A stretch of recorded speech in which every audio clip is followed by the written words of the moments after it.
Hello everyone and welcome to the show where after the collision we sift through the wreckage. The wreckage indeed. We are live on Hamid Media Group's YouTube channel and of course on the Twitch as well as channelattitude.com right after the fact. And in fact, once this show finishes, if you're not catching it live, and this is the thing now from now on, you're missing out. Plain and simple. So you better catch us live. You go to channelattitude.com. $5. That's all you need, man. So be prepared. So I'm just telling you guys from now on. But I am your host, Jimmy T. That is my co-host, the best in the world, Jamie the Vet Williams. Vet, what is crack-a-lackin'? And it's been a busy 24 hours in the world of professional wrestling, no less. Has it not, Jimmy? Has it not? It when it rains, it pours. Sure does. Basically, you know, it used to be WWE would have a Royal Rumble in January. Now it's February. But that's only because I'm sure they would have had it last week, but they had Saturday Night's Main Event last week, so they couldn't do it then. You know, I don't know. It's interesting. Point. But yeah, there's just so much wrestling all the time. It's a great time to be a wrestling fan. It's the golden age of wrestling. Come on, Vet. That make me laugh already. But yeah, I guess it is the golden age of professional wrestling in terms of content. Absolutely. Yeah. Absolutely, no doubt about that. You will get burned out in wrestling faster than you ever could before. Man, and it blows my mind because, as I've said this a million times, I used to want so much, you know what I mean, back like over 20 years ago. I'm talking about 25 years ago. And now it's just like, please, just stop for a little bit, just too much. I mean, we're getting PLE, Saturday Night's Main Event, all sorts of gimmicks on Dynamite, not this week, but, you know, usually we do. And, man, but the good thing is, though, Royal Rumble, 4 matches, and it just breezed by. I mean, it did seemingly go for about 4 hours, you know, thereabouts. They did give a lot of time to all the matchups on the Rumble, which I guess is a plus. Mm-hmm. But I felt it was actually a fun show, and I enjoyed it pretty much all the way, probably except for the tag match. And that wasn't even bad, but, you know, you just... What you see... I actually saw that there was that. I didn't know about that. And when I was skimming it, I saw that. I was like, why am I looking at Gargano and Ciampa on my screen right now if this is the Royal Rumble and they only had room for 4 matches? Crazy, bro. I mean, but I guess I'm not complaining because next year I'll get ready for the world's biggest ever Royal Rumble in Saudi Arabia, which still blows my mind, but it is what it is. Can you imagine? Because you and I, we're old enough, and some of the people watching are old enough. Like, you remember, like, when you couldn't be home for wrestling, you would have to set the VCR, right? Absolutely, dude. Can you imagine if there was as much wrestling back then as there is now? Like, you would be running out of 6-hour tapes. Like, you'd have this whole stack of 6-hour tapes. You'd just be like, and that's just one night. Like, now you got, you know what I mean? Like, you'd never be able to leave. The amount of money I spent on blank tapes, bro, and I used to want the high quality shit. You remember the Bassif tapes back in the day? I'm sure they were worldwide, man, even in the States. They're basically the best quality VCR blank tapes you could buy. And they were pretty expensive compared to a lot of the crap ones that were out there. But they used to record really good, and that's how I used to go. Dude, like I said, the amount of money I actually paid for that shit is probably unbelievable. Unfortunately or fortunately for me, I actually threw them all out because once everything came out on DVD and shit like that, you could just record. And now you're like, what? Now you're like, what an idiot, right? Because some of that stuff, because here's the thing. Yes, it's kind of burdensome to like keep all that physical media, and especially like try to keep a VCR and then try to work a VCR into a modern television and everything. But knowing now with the way digital media is, they can manipulate it, censor it. They can do all these things to change it. And if you had the originals, you know what I mean? Like, then they can't take out the licensed music. They can't cut out all the botches. They can't, you know what I mean? Like, they can't just edit history. You would have that. No, I have the tape. I know what you did. I saw what you did. You know, yes. Mickey James did grab Trisha's pussy. Yes, she did. I have it right here on VHS. That's true. They did blur that shit out actually on the network, if I remember correctly. They just cut it. They cut it. Yeah. It's gone. Bizarre, dude. You can't see the pussy grab anymore. Well, you know what? That's true, man. The only things I did keep from the VCRs though are my original tapes. But the ones that you recorded live back then, you're right. It had all the original music, all the stuff that never got cut out. And that's the fact. That's the only thing I regret. But I had to get rid of them, man. I had no room anymore. But I had thousands, dude. But I do regret it now that I think about it. Not that I would have watched them on VCR, but still, it was cool to have, man. Just looking over the years, especially. But in saying that, though, Vet, Jey Uso, man, your Royal Rumble winner. I know I didn't pick it. I know it's crazy, dude. There was only one person that actually did pick it, and you won't believe this. But A-Track Brown, he's the only guy that called it. I thought, no fucking way. And guess what? It did happen. But is this a good move? Look, in some ways, I'm not mad at it, but I see a lot of hate online, dude. I don't know if you've seen all the hate that's been going around with Jey Uso. And to me, I think it's ridiculous. Settle down, you marktards. Like, just stay tuned. I think there is a story to tell with Jey on his, road to WrestleMania. And I would say now, at this point, more than likely to win the World Heavyweight Championship against Gunther. Yeah. There better be a story. Because I don't like this. I do not like this. Well, first let me say, I don't care. But if I did care, I wouldn't like it. Let's put it that way. Because I'm conflicted now, Vet. Yeah, here's my only thing. Right. Jey Uso is part of what makes Jey Uso good is he's like a people's choice, right? Absolutely. He's had a good journey, like with the bloodline story and everything, and he's got to where he is now, right? Yep. I don't think this helps his story at this moment. It may help his story in a future moment, but this moment, I don't think it does, because exactly what you said. When would you go online and see a bunch of Jey Uso hate? Never. But now there is.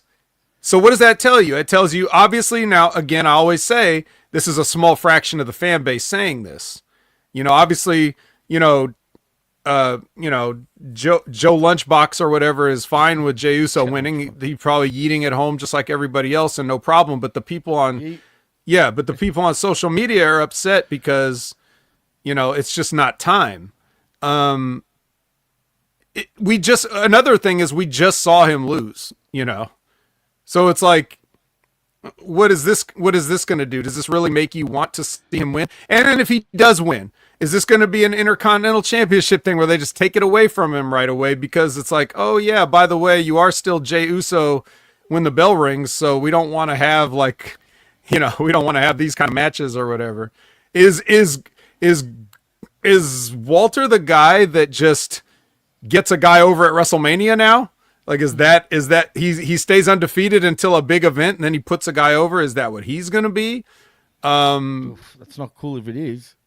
No, I think Jey Uso stays over as the guy that people want to see do it, but don't do it.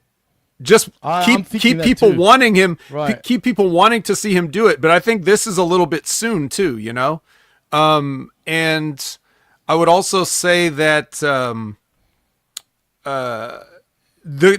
choice, I think if you had a better choice, it would have been Punk. The reason why, because that's the only real guy that sort of has a Royal Rumble to WrestleMania main event story tie-in.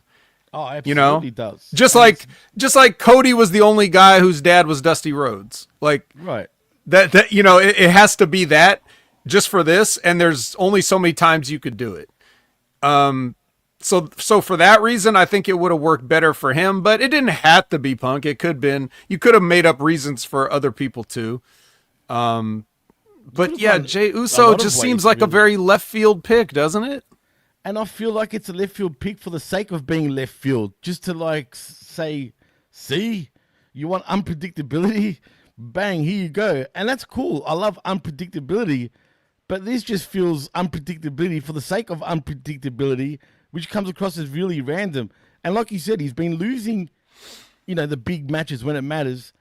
But I've got a feeling now that I think about it. Now, not all Royal Rumble winners go on to win the World Heavyweight Championship. Right, of course. At WrestleMania. I've got a feeling he might actually lose, but this could be a long building sort of story where Jey Uso could be that sort of pain in the butt to Gunther, and maybe we build to next year even, where it's a long-term sort of storytelling and booking. I wouldn't put it past them if they do something along those lines, but I feel like if you don't pull the trigger though at this point, it's such a letdown for him, because I think he feels that the company want to get behind him. But in saying that, did Triple H read the crowd wrong, like read the room wrong per se? Just because everyone's yeeting, that doesn't mean everyone wants him. I even saw online that how many people said, I'm a fan of Jey Uso, but this wasn't right. This wasn't the way to go. And they're still shitting on it, even though they claim they're fans. But I also understand where they're coming from. I just don't like the context in the way they put it. You know what I'm saying? Well, again, yeah, because the internet fan is looking at the booking. They're not looking at the show. Right, exactly. Like it's not. They shouldn't be looking ahead to the creative. It should just be like, okay, Jay wins, now what? It's like, I'm sure people aren't happy that the Kansas City Chiefs are in the Super Bowl again, but oh well, it is that they are. So, there's always going to be people that are upset with it. There are always going to be people that are happy about it, pleasantly surprised, whatever. We can say whether we think, because we're supposed to be analysts of a sort. So, like, if we want to talk about, is this a good move? Then yeah, we can do that. But ultimately, I think the issue is, I don't know if Triple H makes the call. Like, I'm sure he approves the call, but I don't know if Triple H sits at the meeting and says, I want Jey Uso to be the champion. Hey, maybe The Rock says that. Who knows? But he could be the one to just say, okay, I could see that if someone pitches it to him and he agrees that that's a good idea and that's a better idea than anything anybody else had, then yeah, he can go along with it. But I don't know if Triple H is sitting there making all the decisions. But so as far as reading the room, I don't know about that. But the other thing is you have to have these plans before you get in the room. And then once you're in the room, you don't know. The people in the room seem to be happy. But I just think it's like, when you're Jey Uso and you're a gimmick and you're a catchphrase and you're an entrance, right? Right. A championship belt that's just a fake championship belt, it doesn't really add to that. No, it doesn't. He's still going to be just as over with or without it. And if he doesn't have it, people will always want to see him get it. If he gets it, then they'll have seen him get it and then they will lose interest. Right, I agree. Now, we just assumed that he would go after Walter. If he doesn't, that's more interesting. It's more interesting if he chooses Cody. And well, he kind of did come out and say he's going after Walter on the press conference. Exactly, because because it's the obvious lazy thing. So, but if a more creative and interesting person would come up with an idea for Cody, right? Absolutely more intriguing, and it's still got a lot of history behind it. Yeah, so I would say that makes it a little more interesting, but like you said, they're probably not going to do that. And in fact, perhaps in their creative logic, perhaps they're saying that with such a recent loss for the title in with that same opponent, like he's like thinking, I'm that close, and now I know everything and I can do it. But didn't he already lose to him another time? So wouldn't this even be the third time? Yeah, it's true. I swear he had a match against him on a Monday Night Raw one week. No, he absolutely did, dude. Yeah, this is not the first time. I mean, wait a minute. Didn't they face at the last Saturday Night's Main Event? Yeah, it was the last Saturday Night's Main Event, and then like a few months ago, they just had a match on Raw. Okay. I'm just because. Who did Gunther face at the first Saturday Night's Main Event? When they brought it back. Do you remember? I forget, but it doesn't matter. It wasn't Jey Uso. That's all I'm saying. I'm just saying, like, yeah. So, I don't. Now, if he goes to WrestleMania and Walter beats him again, that's pretty good. That's pretty funny. Right, but then, for some reason, I feel like if it gets that far, they're not going to do that. So, see. Yeah, I don't know. Well, we just have to. I guess that's all we can do is just wait and see. Absolutely, we'll wait and see. And you said before about things you don't like. I want to show you a little video now. It's about Jey Uso. It's not WWE like recorded, so we won't get striked for it. It's just from a video camera, right? But tell me how you feel about this, because it's more in particular certain person congratulating him, but it's all over the internet. So check. So proud of my brother. So proud of Jay. So proud of the family.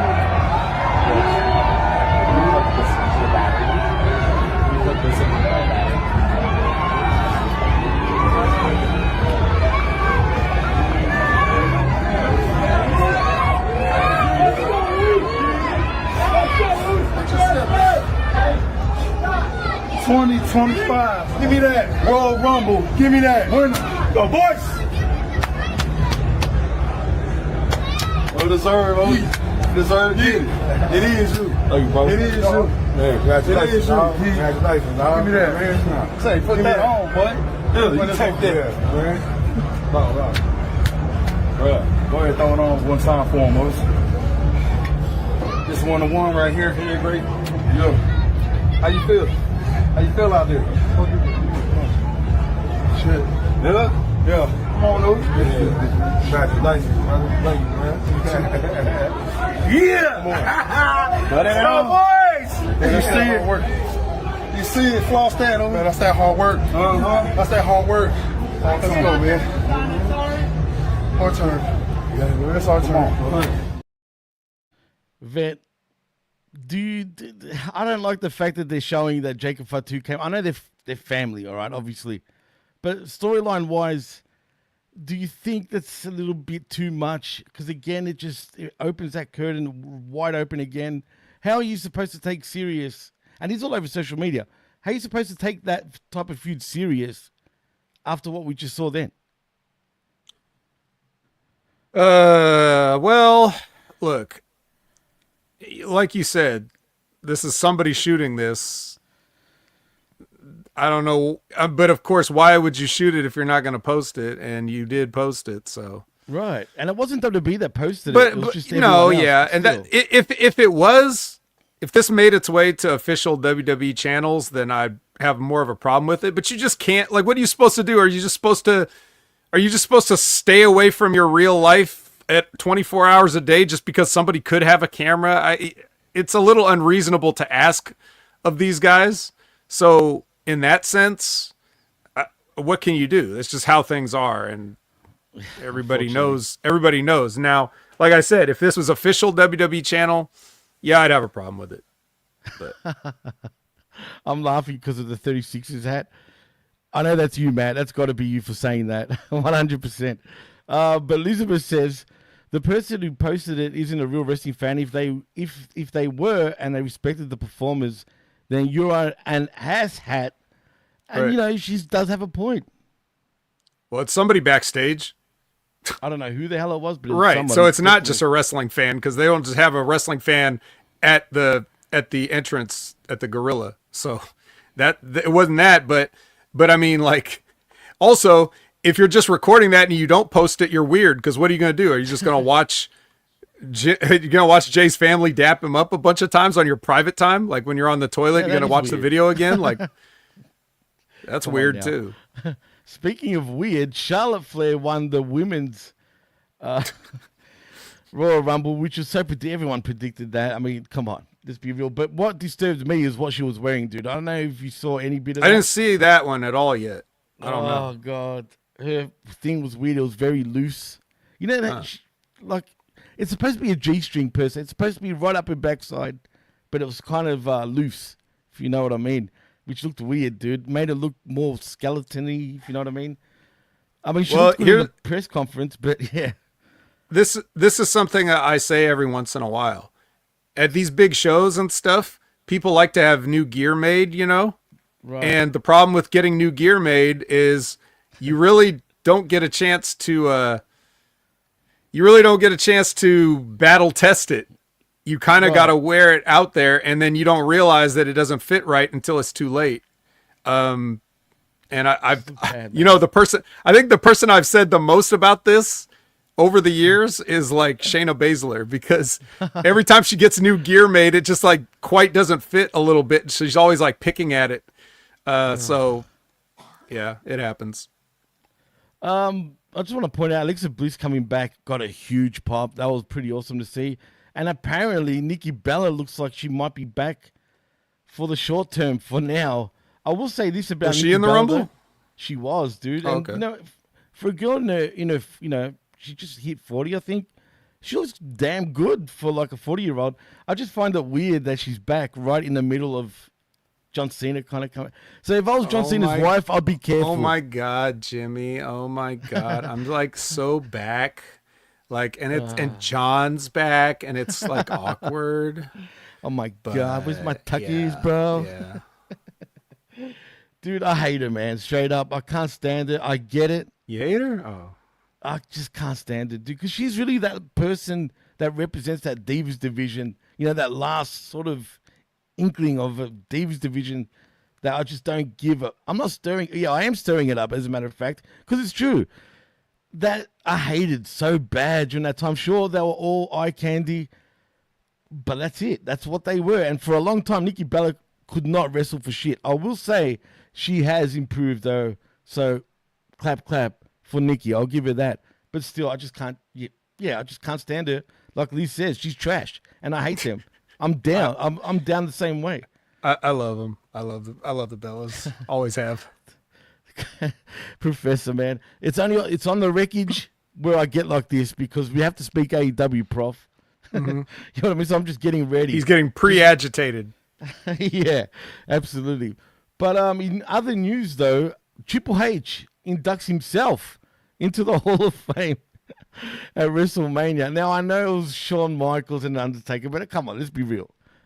I just have the inkling. He's like, you know what? I'm going to be the headliner. I'm the game. I'll be the headliner. Hall of Fame. And here he is, Hall of Fame. I mean, I know he deserves to be there. He does. Right. He's got to go in sometime. Right. But isn't it a bit weird, especially now with all the fandom with Triple H? And no, maybe. whatnot? No, it's not.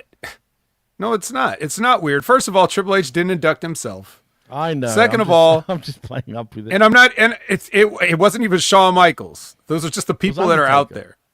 It doesn't. None of those people induct any fucking buddy. People make these decisions, like Nick Khan or whatever. But that's the thing. Like, yeah, do it now. Do it now while things are good before people turn on him. Might as well. It's getting close. I feel like it's getting close, dude. It's on the verge, but it's not there just yet. No, I don't think so. I don't even think it would happen. I'm just saying, like, let's just make sure. What are we waiting for? What are we waiting for to induct Triple H of all people into the Hall of Fame? Of course he's going to be in the Hall of Fame, like you said. So like just do it. Like that's all you got to do. Just quietly, homeboy. I can't cross my eyes. I just can't do it. Otherwise, I would. But unfortunately, I can't. I don't know if you can, Vet, but if you can, I can't cross one eye. Well, that's all you need to do with Shawn Michaels. Yeah, no, I can't. I can't just one. I have to do both. Damn it. So that's a shame. But that's one part of the news. Also, apparently, when did WWE buy Evolve? Has this been a long time ago? Because now officially it's WWE Evolved, and it's going to be exclusively on Tubi. Yes, I said. A Tubi original? Evolve?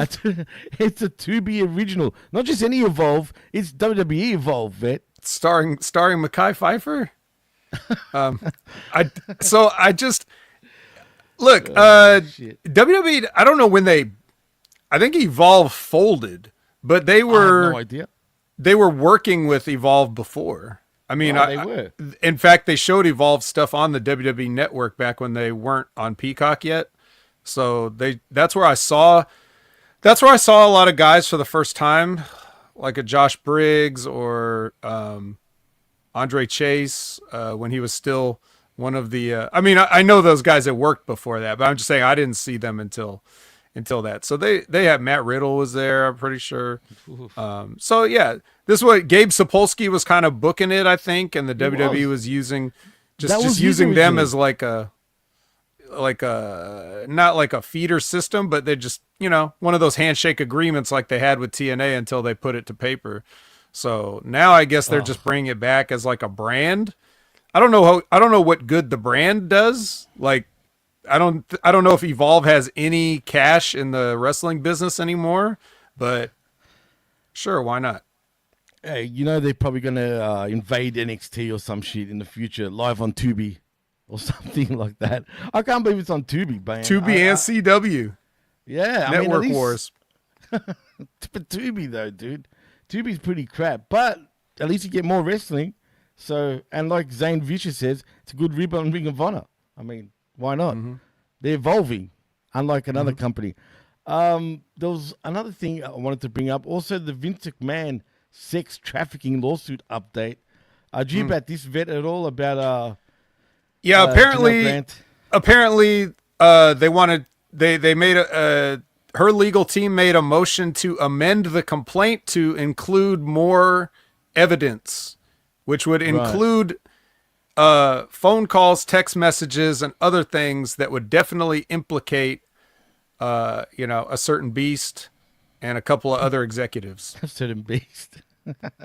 Dude, I don't want to laugh because it's not funny technically, but I like the way you said it. But I will ask you this. Is this a money grab now at this point, dude? Why would you ask that? Because you just want to keep going, man. Like, you know what I'm saying? And I feel like, I don't know, it's just, like, how much more do you need from this? Well, why does... I don't understand your line of thinking. Like, what do you mean a money grab based on the new information? How is she going to... Wasn't this already, like, didn't she get paid already at one point, like just a couple of weeks ago or whatever? No. What are you talking about? I thought she got something where Vince actually did pay it up. No, that was... Like, we talked about that on the air, and I thought I explained that it was unrelated to these individuals. That one of the I'm people... getting confused with this shit. I'm not going to lie, because I don't know what's going... Sometimes I think it's finished, then this keeps going. Please make sense of it to me somehow. Okay, let me basically lay this out very simply. This is not a criminal... Right, I knew that. Trial lawsuit. This is a civil lawsuit. So the reason that she's doing this is because, yes, she's trying to get the compensation that she was supposed to be owed, and then whatever compensatory damages would be awarded by the jury based on, you know, them hearing out the trial. But there were many points, like according to her, you know, her testimony or whatever so far, there were many points where she just tried to just escape and not take any money. As a matter of fact, just saying, don't pay me any money, just let me out of this NDA or whatever. And they wouldn't do it. He wouldn't do it. Vince wouldn't do it. Okay. It's like so basically it's like, okay, well, I'm not going to take the chance of going to a criminal trial and saying that you're guilty or not guilty. Or that you could get pardoned or whatever for your crimes. So I'm going to make this a civil lawsuit so that everybody will see what you did. And then be based on what evidence that'll be brought up, somebody else can prosecute as a criminal trial if they feel like it, because I'm sure there's going to be a lot of criminal activity that gets disclosed in this trial. So you're going to have another case for somebody else if they want. But the bottom line is, yes, if she could provide the evidence that implicates the people that were not named before in the original complaint, and now she wants to name them, that's going to be even more further damning for Vince McMahon. And I've already pointed out the fact that based on Brock Lesnar, for example, not being named in the complaint, and the fact that WWE immediately pulled him from everything, means that they know he's that to me is like an admission of guilt, basically. Because if they didn't say his name, then why are you assuming that that's him, and why does he get pulled off the video game? To the general public, Right, and that's they true. would have no news of this, so why would they're just confused, like, why isn't Brock Lesnar around anymore? Because they never said his name. So the fact that they acted means that the people that work there are like, oh yeah, we know all this stuff is true, so we better get away from it. That's just how I see it. So you think he did do something? Was he part Well, of this? she says in the complaint, she says he never did anything, but that's because he Right, never the got first time. to. Right. Because like he missed his flight or whatever. But Because like of a they snowstorm or some definitely, there was definitely implied stuff of like, like with the, like her having to send him a video of her, urinating or whatever. You know what I mean? Fucking ridiculous, dude. I would have just liked to have been a fly on the wall when Sable read this complaint. That's all I want to know. That's why I asked you that, because if so, imagine Sable, dude. I mean, she would absolutely kick his butt. I know he could break her in half, but I'm telling you, man, a woman's scorn is just something else. And I think he'd absolutely shit his absolute backside. But another thing before we move on and we'll start sifting through the wreckage, I'm hearing so many people now talking about trapdoors and Triple H online saying that Triple H apparently knew what was going on. And if so, everyone is calling for his head, especially those AEW sickos on Twitter, dude, because I'm seeing a lot of that. Have you heard anything of that? What the hell's going on there? Is this going to happen? Is Ben going to be right after all, as well as Vince Russo, when it comes to Triple H? I'm still going to lean towards H is fine. But if he had any sort of knowledge, will that bite him in the backside if that comes out?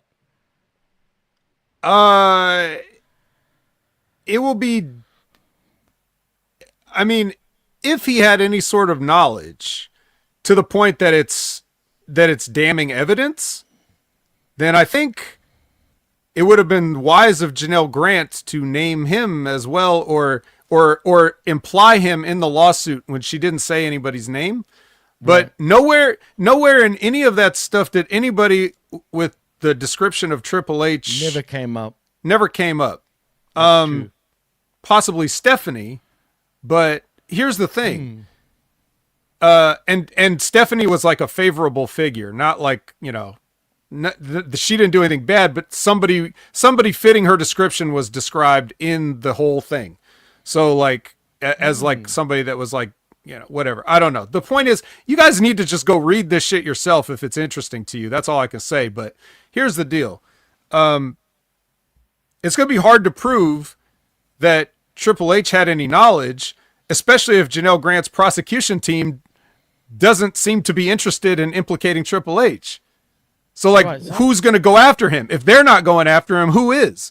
And here's the other thing. It's plausible deniability. Triple H and anybody else is connected to Vince McMahon. Even Bruce Pritchard, who is very close to Vince McMahon.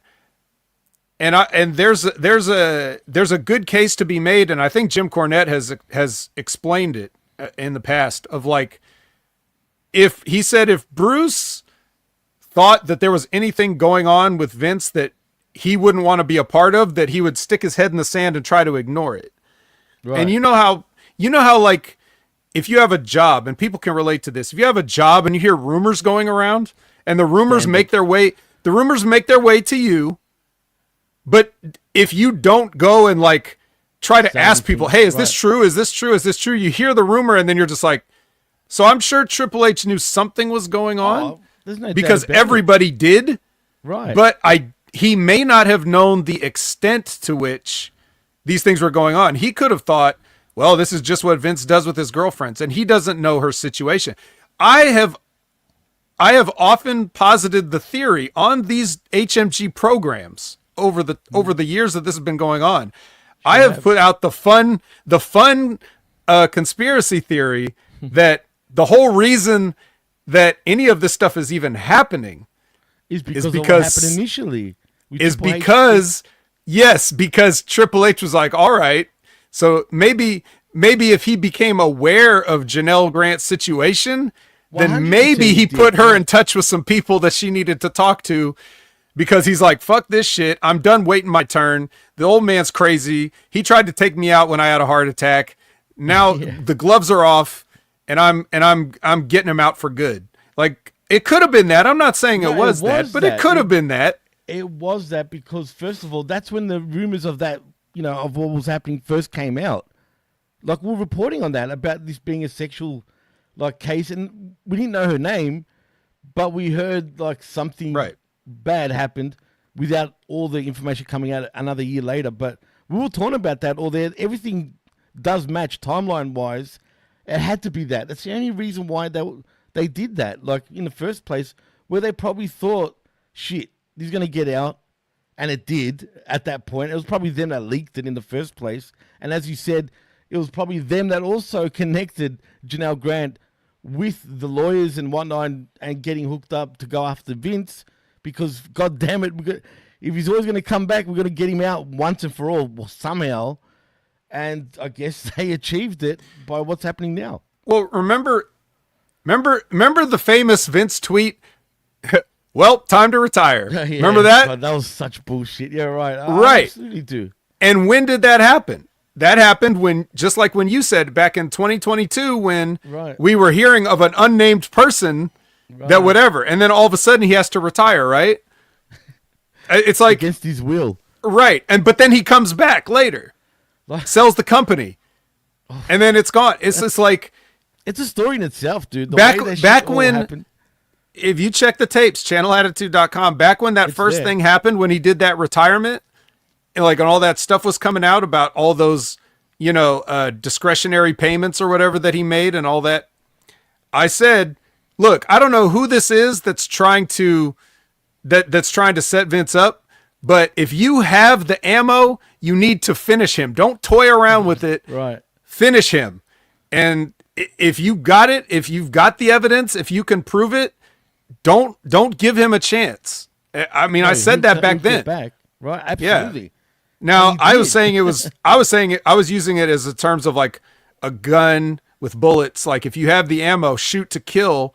Absolutely. But maybe I should have said, look, if you have the hammer, swing for the head.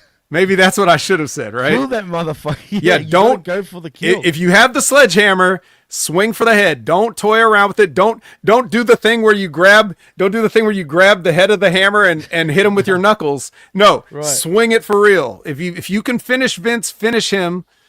And it looks like, this was that. The entire, with the lawsuit, with the 67-page complaint, with all this evidence, everything looks like this is the sledgehammer swing. Blow now, right? Okay, now I get it. And thank you for explaining. But they should have done that to begin with. They should have never toyed around with it. Right. That's why I just didn't understand what the fuck is going on. Why did they do it like this? That's what I want to know. Why now and not before or earlier? Yeah. And that's what confuses me. Because they thought a little bit would have been enough. But clearly it wasn't. But now it's going to get, really that was the cerebral assassin's one mistake. You let him breathe. And he should know better too, and he probably did. But you know what? It was surreal. Before we move on, when he first came back, and made a power play straight back into the company, back as CEO, it was unbelievable at the time. I was like, no way. We pretended to talk about it. Imagine he gets back in one way or the other, and God damn it, he did. And it was a hostile takeover too, which was just unbelievable. And he was right back. And if you remember, he made his way to the ring. And he didn't say nothing other than, welcome to SmackDown. And what's funny? Even then, with all the allegations that were coming out, he still made his way to the ring and everyone was still bowing to him, even though they knew that shit is going to hit the fan. We just didn't know her name yet. But for whatever reason, all the Marktas still bow down to Vinnie Mac. Yeah. And some still do. Because and some would if he came back. Right. And it's yeah, I don't know. I mean, he deserved to get locked away for life just for his creative decisions alone. That is forget all the other personal stuff. He should for the whole 2010s he deserves to get locked away. But bad, dude. Oh my God. But if you can get him for something real, then by all means. I'm just sorry that somebody had to go through that, or multiple people had to go through that. And all those people over the years who had to go through that, and people that have died that had to go through that. No, absolutely, man. Sure.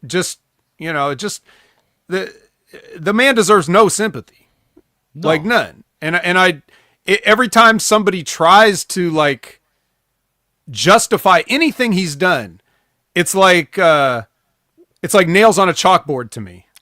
Yeah, absolutely. Like I scrunch up like a cat or something. Like, ugh.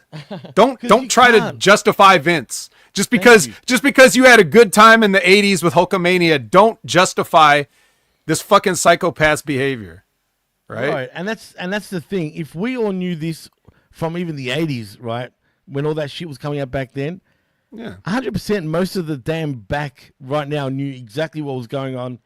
But what are you gonna do? You know what I'm saying? And obviously, someone played the power card, and we're assuming it was Triple H. It just matches that way. And Stephanie, because of the way everything went down, and here we are. You know what I mean? And you know what, Vince, you lost. You got played in the end. You thought you had him, but they had an ace up their sleeve, and this was it. And now it's going to get even more interesting. We'll see what happens, man. But it's just crazy, this stuff.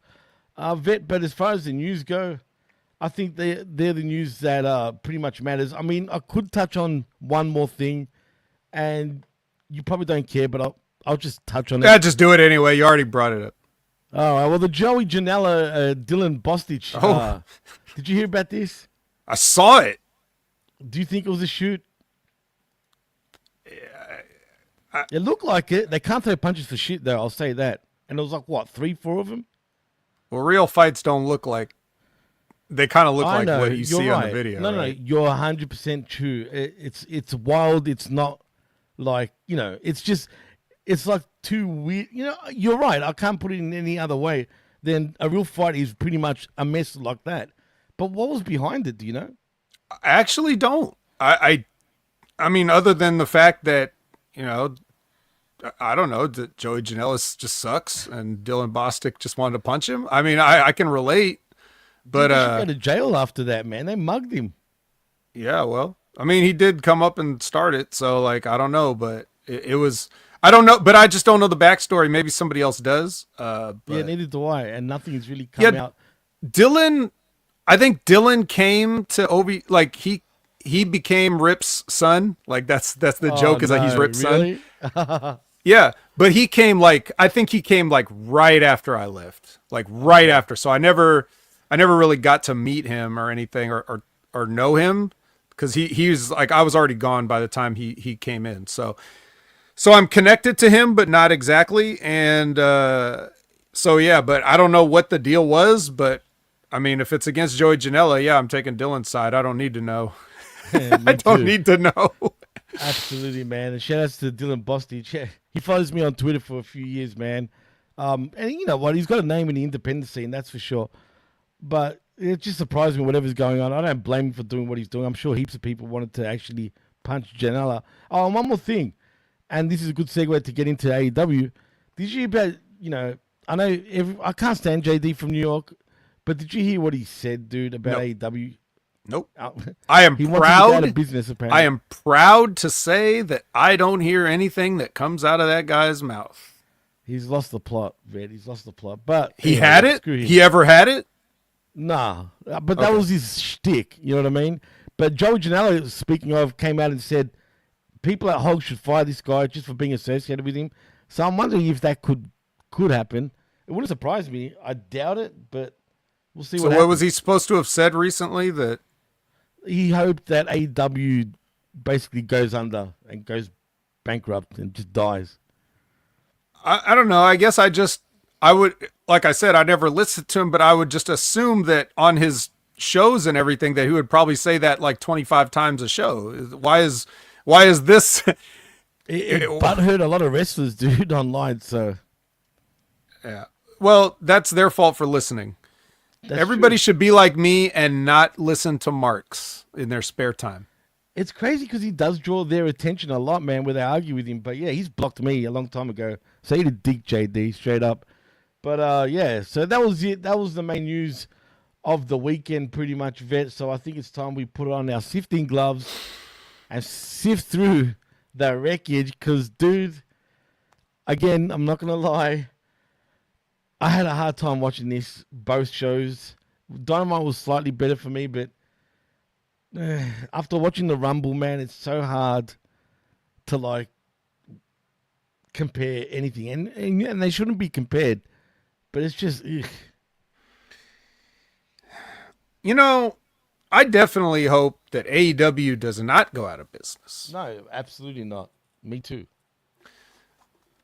But I want to start by saying that, you know, I said something a long time ago, and I said it multiple times, but it could be time to say it again, you know? There's a list of reasons why AEW struggles. There's 3 top reasons. There are many reasons, but there are 3 top ones, and none are above these 3 reasons. Okay. Right, the power of the phone. It happens, Josh. It happens. Yes. Number 3. Reason number 3. Okay. Reason number 3. Number 3. Dynamite used to be on TNT and got moved to TBS. And that's really when the real slide and dip actually happened when you think about it. It was already a slow decline, but by that point, it declined. Yes. But you know how that is. You know how people are, the creatures of habit. Sometimes when you change the habit, they just don't go back to it. Right? It's like, true, man. Something as simple as that. Like, whatever. Or they just don't, they're just not interested enough to continue. Like, that, it could be something. Some people do things like out of routine and out of habit. And then the first time, they don't even really like it, but the first time they get an excuse to get a break, that's when they break for good, you know? So very simply, changing networks, that's also a bad look in terms of like your network supporting you. Yeah. Like they were talking about like all this stuff about like, well, we need to have, well, you were bidding on NHL rights and this other stuff. Yeah. It's just like, that was the excuse. Weird. Anyway. Absolutely weird. All right. Number 2. The number 2 reason why AEW struggled. The entire pandemic. Because when AEW debuted, so did a certain virus. And that changed everything. That was nice. Because whatever momentum they might have started building at that time completely derailed. And it happened to WWE too. People were very uninterested in that era of wrestling because it's weird without fans. And the Thunderdome is weird, and 0 attendance record WrestleMania is weird. Like, and everything was weird. And wrestling was just not hot. And that was the WWE's big chance to prove what Vince McMahon always used to say. We make movies, pal, or whatever he said, right? Right. Well, no, you didn't. Because when you had to stop letting fans in, you could have made Raw and SmackDown. You could have made that show whatever you wanted. It could have been a sitcom for all we cared. But instead, all you did was have matches in an empty building. So no, you don't make movies. You just do wrestling and you make it weird, right? And AEW, they did their best, but dude, you could imagine tuning into AEW, seeing the fucking guys from AEW Dark and Dark Elevation in the crowd and being like, yeah, this ain't it. And I'm not going to watch this, you know? The best thing about that era was when Sting debuted to all the Marktards in the crowd. Remember when Matt Hardy teleported in a match? That was fucking ridiculous, dude. And we covered all that shit during that time. And it was the biggest slog. If you want to listen to, like, you think we're bad here, you should have heard us back then. Boy, did we shit on shit. Right. You know what I mean? Like, and absolutely shit on it. And again, and the number one reason that AEW struggles, you could talk about, you know, I swear to God, I have to listen to Disco Inferno go on one more thing when he talks about AEW and he says that the reason people don't watch is because there's too much leg slapping. Nobody cares about that except for him, right? Now, yes, he's right, but that's still, the average person does not think like that. They do not care about that. The average person thinks like this. The number one reason that AEW struggles is because they are not WWE. That's it. They just aren't. It's like Target will never be Walmart, Pepsi will never be Coke, Burger King will never be McDonald's. It's never going to happen. It will never be overtaken, no matter how bad the WWE got and how hot AEW got. The WWE has done the thing where they have replaced the idea of pro wrestling in people's minds to where they only think of WWE. When you say wrestling, you say, oh, like WWE or WWF. Right. You can always tell how long it's been since somebody watched wrestling if they still call it WWF. And there's a lot of those people too, dude. Right. It's the same thing as like Band-Aids, Kleenex. Like you think of these brand names in terms of the actual product, right? And WWE is just wrestling. Right, yes. Absolutely. So when you see AEW, immediately, if you watch it, it looks small time compared to WWE, but it also, even if you don't watch it, you'll just be like, well, I'm not going to give it a try because they're probably worse than WWE. And I don't even like WWE, so I'm certainly not going to watch them. You know, that's just how people think. And that's why AEW continues to struggle. People can say whatever they want about booking. Average fans don't care about that. They don't care about leg slaps. They don't know what good work is. They don't know what a good promo is. They don't care about any of that stuff. All they look at is be like, is this WWE? No? Okay, I'm not interested. And think how many people say that about WWE. Like, what is this? They're on Netflix now? Let me watch this. Oh, I ain't watching this shit no more. You know, it's like pro wrestling is a hard sell in general these days. So AEW is just going to continue to struggle, but no amount of booking or not leg slapping or not diving is going to change their fortunes any. I'll just say that right off the bat. It's always going to be a struggle for number two. So the best number two could do is carve out their own niche. As we are going to chronicle over the next hour or so, AEW struggling to make their niche interesting. You know, that's to people. An understatement. That's an absolute. And I just want to point out one more thing: is it gotten to the point where WWE, and this is what the AEW sickos say online as the excuse, but they do have a point to a certain extent. Has WWE managed to get the letters WWE a lot more over than any wrestler, to the point where if you swapped over the rosters from AEW to WWE and vice versa, AEW will still get the same ratings. And WWE would still get roughly the same ratings with the AEW roster. This is what the AEW sickos are saying everywhere online. Do you believe that? To an extent, that's true. But isn't that what I just said? Pretty much, yeah. So like I'm talking about brand recognition, right? Yeah. Kleenex, Band-Aid, Coke, absolutely. All those things like WWE. That's just what wrestling is. Wrestling is WWE. So yes, they've gotten that, but they've had that since ever. Right. Even at the height of the Monday Night Wars, people were still WCW, what's that? And yeah, they check it out and they may like it, but before they checked it out, they're like, what's that? Right? So that was all part, you know, that's the one thing, if you want to give Vince McMahon credit, that's the one thing you can, is that in the 80s when he made that push to go, you know, global, national, worldwide, everything, like he got the WWF over. So yes. 100%. But so yeah, of course that's what it is, because how else do you explain that no matter what talent AEW adds, nothing changes. Right, that's true. Obviously, if you were, if Edge meant anything, there would have been a ratings increase when he went over there.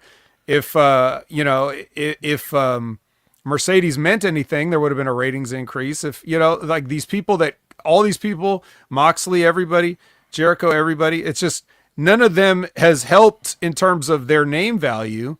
So yeah, part of that is because since they came from WWE and WWE was more interested in getting WWE over, then yeah, they're not going to make an impact when they leave, and nobody's going to follow them when they leave. As soon as you're out of the WWE, you're out of sight, out of mind for the vast majority of the fan base. It feels that way, but I just want to say, and we'll move on and get to the AEW stuff. There was an opportunity for AEW to actually really, you know, make their mark, dude, and that was pretty much when they debuted. The people wanted something new and fresh. I mean, look at, you know, All In, the original one. Everyone was behind this new movement, but boy, did AEW manage to fuck that movement totally up. And that's on them. That's on you guys. I mean, you had the chance. The window was there. You had the numbers and the eyeballs at first. But also remember though, my reason number 2, remember? Right. Pandemic. And Cut that off. Really even if they were doing good, which they really weren't, but like even if they had been, that's still just the entire presentation. It's like people just didn't want to watch that kind of stuff. It just was weird. All sports were weird. Everything sucked. Anyway, was weird. speaking of everything sucks, let's get to Dynamite. We get Will Ospreay versus the Machine Brian Cage. Hyped, bro. Not. Yeah, I wonder what's going to happen here, right? Did you see our man Will Ospreay dancing like a freaking queen at the Jericho cruise? He's part of Eminem collection now. Just putting it out there. Oh. It was ridiculous. And here he was singing his own theme song. Not the fans, but himself. He was literally singing his own theme song. Man, I was an Ospreay fan, but I'm not going to lie. He's starting to get to me now, dude. Like, I don't know. Since his AEW debut, he's really starting to annoy me, man, because he's too free and he's exposing himself a little bit. Like, settle down, Will, bruv. Just saying. I mean, personally, for me, I don't see a difference, but I guess everybody just, again, like usual, 5 years behind me. So, I mean, he was never pouncing around in New Japan like the way he does now, dude. I feel like now he's overkill, in my opinion. But I know what you're saying. But he's getting Kenny Omega ridiculous, if you get where I'm coming from.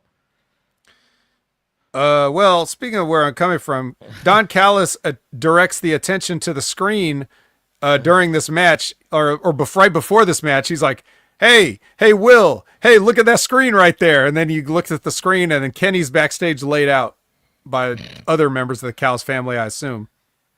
Right. But I am happy that he's using his old theme song back, because he was getting a lot of backlash for that stupid Pavarotti-esque video game fucking Final Fantasy Pavarotti edition theme song. Just sucked, bro. So he's gone back to his original theme in AEW. Kudos to that, Kenny. Thank Christ. Well, apparently he's silly, listening. Bro. Yeah, clearly. He must be. But this is ridiculous. I hated this segment and everything about it, dude.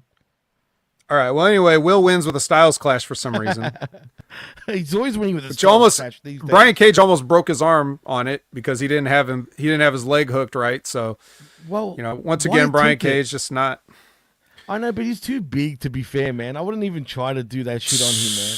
Well, yeah, I don't get it anyway. Anyway, but Lance Archer comes in for the heat back. He gets the instant he hits Will Ospreay he calls that the heat back, and then Kenny comes in with the chair. And the best part of all this to me, what I loved about this the most was the way Kenny gets in the ring and he hits Brian Cage with the chair, and Lance Archer just actually hits Lance Archer with the chair, and Brian Cage just watches it happen. Like, he just stands there watching Lance Archer get hit in the gut and then take a shot to the back, and Brian Cage is watching like, okay, as soon as he's done doing this, I'm going to get him. Like, what a dumbass. Literally, that's why I can't stand him, dude. That's a big why dummy. And just so everybody understands that, like, I'm not just trying to bury everybody. All you have to do, okay, if Kenny slides in the ring, first of all, you already got the high ground on Kenny, so he shouldn't even get in the ring on Lance and Brian in the first place. So what you could do is, if he goes to the edge of the ring and Lance tries to, like, let's say Lance tries to stop him from getting in the ring, Kenny just jab him with the chair right there, jab him in the stomach. Then he sells, and then he gets in the ring and Brian Cage comes at him, then you jab him with the chair. Then you go hit Lance Archer in the back. Then you go hit Brian in the back. But the way he did it, he just slid in, he just slid in. Lance Archer let himself get hit in the stomach, and Brian Cage just watched the whole thing very amusedly, like, oh, that looks like it hurts. I hope it doesn't happen to me. Oh my God, it sure did. Yeah, it was great. Unfortunately, you were talking common sense. It's easy to fix that, but instead we played musical chairs. Yeah, musical. I mean, yeah. Until the music stops. And who wasn't standing there was Kenny, because eventually the Callis family outnumbered him and they kicked the shit out of him and Will Ospreay. So Again. So the Callis family finishes the heat back. They leave our two baby faces lying. Oh my God, what's going to happen in 2 weeks at Australian Showdown or whatever the damn thing's called? Showdown. That was WWE. Oh yeah, Actually, Super that did a Showdown. PLE. Sorry, Yeah. Very sorry. This is Grand Slam Australia edition after the Australian Open has ended, mind you, in a different right. city. So just bring AEW it out Australian there. Open, missed opportunity. Idiots. See what I mean? Idiots, bro. Idiots just... anyway. It seems All the weird way that you around. would name something Grand Slam, right? And you use it in the same place for like 4 years, and then you do it again, but you can't sell out that place even close anymore, so you have to move it to another venue, but you don't move it to Australia, you just do it somewhere else in America, and then you make a different event in Australia named the same thing. Yeah, they're idiots, dude. They could have called it fucking Outback Bash for like, yeah. That would have made more friggin' sense. But instead, I don't know. Grand Slam. Let's call it Grand Slam after we just did Grand Slam not that long ago. You know what I mean? But what do I know? I guess TK knows how to run a wrestling business. A rose by any other name smells as sweet. So Renee Young, Moxley Good, follows. Well, she's outside of Swerve's door waiting for an interview. Then Hangman walks past, and then she's like, "Oh, you're better than a door. Hey Hangman, can I get a comment? What's going on with you and that other guy?" And then she follows him, and then MJF is there, and Hangman and MJF have some words, and then Hangman leaves, and then Renee's there with MJF, and MJF says some words, and he says basically he starts talking about Jeff Jarrett again. He's like, "This is going to be the last Outlaws, last ride." Woohoo. Okay. Cue in the Western music. Yeah. Oh, well, we're not doing a Bandito skit yet. Oh, damn. Whatever happened to Bandito? He came and gone so quick. I'll tell you. Hobbs tells Big Bill that hell is just the beginning. Yeah, sure. And did you hear what else he said? When he's cleared to come back. Lord knows what that means and when. He's gone for that long walk again, Vet, it seems. He's got to write a new book. That's right. Haven't they learned that every time that he goes on a walk, he gets lost? Not yet. They haven't learned yet. Clearly they haven't. Well, okay, speaking of Jeff Jarrett, remember last time he's like, he got to go through Claudio to get to Moxley. Well, here's the Claudio. And, Yep. yeah, so they have a match. They're having a match. It's anybody that thought they were going to see Claudio and Jeff Jarrett in 2025, like, go ahead, raise your hand.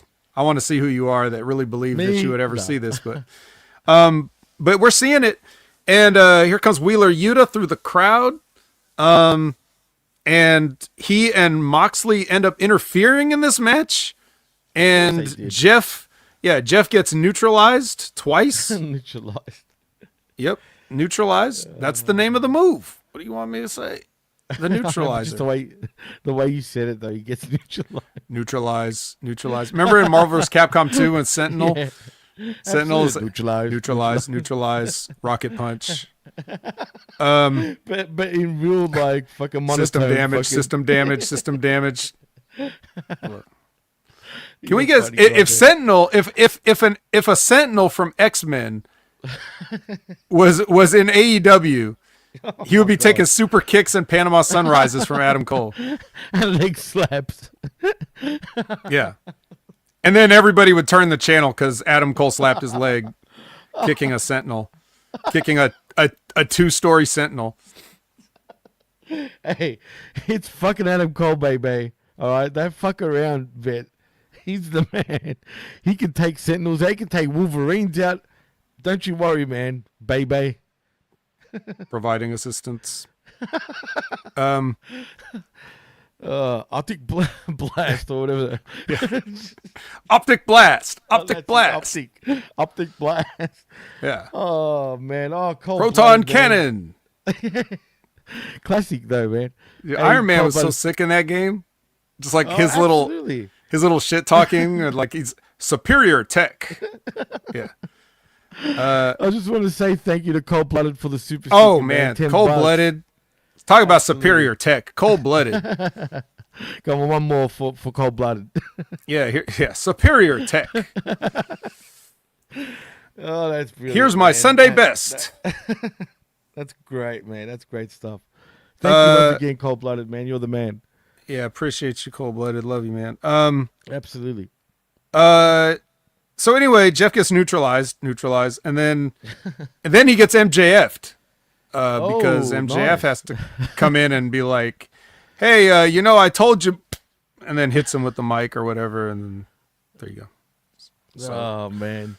So What a show. okay, look, I'm gonna stop being a cocksucker for just a second. What? Oh no. And I'm gonna say, dude, MJF and Jeff Jarrett should be like really interesting idea. Sure, should, but Yeah, it's a mess. yeah. It's like I don't get what MJF's interest would be at this point, and also don't get how you could. How can you pay it off, really? You know, in optic blast. With all due respect, with all due respect to Jeff Jarrett, and there is, and he's great. I mean, but in many ways, in my opinion, he's been sleepwalking through his entire career. Sleepwalking. That's an understatement, dude. But he's it's like anything. But here's what I mean by that. Anything Jeff Jarrett does, it's something Jeff Jarrett can do, and it's something he could do in his sleep because he's done it so long for so many years. For sure, no. I'm not saying he should change, like in terms of like, well, Jeff Jarrett's got to hit a moonsault. I'm not saying that, but I'm just saying like everything he does is so comfortable and routine. I like for this, like I talked about when he and MJF went toe to toe on the mic.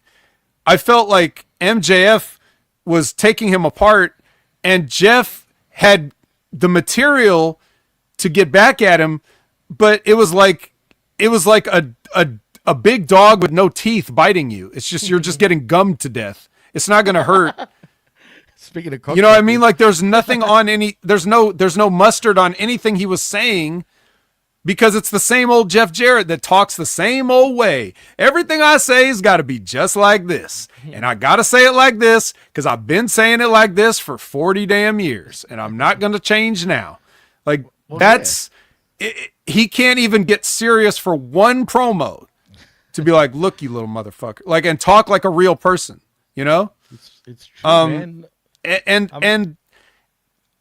But even if it was just the same old Jeff Jarrett, the angle's not that it's not that interesting right now, but it should be. It should be. But they screwed it. It was initially started off okay, but since then it's just fallen off a cliff. But they need to go back to climb up that mountain, if you know what I'm getting at. Darby? Darby? Well, he's climbing a mountain as we speak, apparently. I hope he's okay. But I'm talking about, the former king of the mountain, the guy that started it all. And I'm talking about Jeff Jarrett. But J-E, double F. Ha ha. J-A, double R. Ha ha ha. E, double T. Ha ha. That's double J. Jeff Jarrett. Ain't I great? Ha ha. The world's greatest singer. The world's greatest entertainer. Yeah. And the world's greatest wrestler. And you're right. He just goes with emotions. That's just the veteran. You can't change him. He's never going to change. That's it. He's just That's too late. He knows one way. Yeah, absolutely. And it's not that it's bad. It just doesn't look right against especially today's guys. And him and MJF just don't gel, dude. Like, in my opinion, at all. I don't know if it's done on purpose. And like you said, he's holding back. I don't know why, but it is what it is, and I don't care about it. And it doesn't do any favors for MJF either. It's not going to do anything when he does beat Jarrett. It's going to do nothing for anyone. So that's AEW, though. That pretty much summarizes AEW right now, though, Vet, unfortunately. All right, well, let's move on to something a little more modern. Renee is with Ricochet, and he says, hey, I got to go take care of this guy real quick, referring to AR Fox. Well, it takes him way too long to take care of AR Fox. He finally does with his move that's called vertigo. I finally learned. I was getting vertigo, dude, watching this damn match. I'm not gonna lie. Right. Yes. So, and then as because now the match is over, and Swerve appears, and he couldn't interfere in the match before, otherwise he would lose his chance to have a match with Ricochet next week or whatever it is. So he couldn't interfere during the match, but now that the match is over, he could definitely interfere, and he can beat on Ricochet until he takes AR Fox hostage with a pair of scissors and makes his escape. Fuck me, dude. Like, come on, dude. This is, you know what, we're talking about Jarrett. This golden pair of scissors is like a gun. But why golden, though? What's the fucking significance behind these golden friggin' scissors? Well, because you can't just have a normal silver pair of scissors. That's not baller. You need to have gold. Oh, sorry. I see. Yeah. Like in all the rap videos. Yeah, right. Well, first of all, reminds me of what we were just talking about with Jarrett and MJF. I feel like we're just going nowhere. Since the initial start, it was okay. But now it's just, what's Swerve doing, dude? We'll get to that. We'll get to that. Right. And, but I think it has something to do with the way you were describing how they work backwards from something that's... Yeah, am I wrong? You stab a man in the face with scissors multiple times, kidnap or hold his manager at knife point and everything, but yeah, we're going to have a regular match in 2 weeks. It's so stupid, man. And Cold Blooded says he got those same pair of golden scissors on Amazon for $16. It's a bargain right there, Cold Blooded. I want some now. I want to get a pair of those, man. God damn. I want those golden scissors. I've got the same ones, but the silver ones.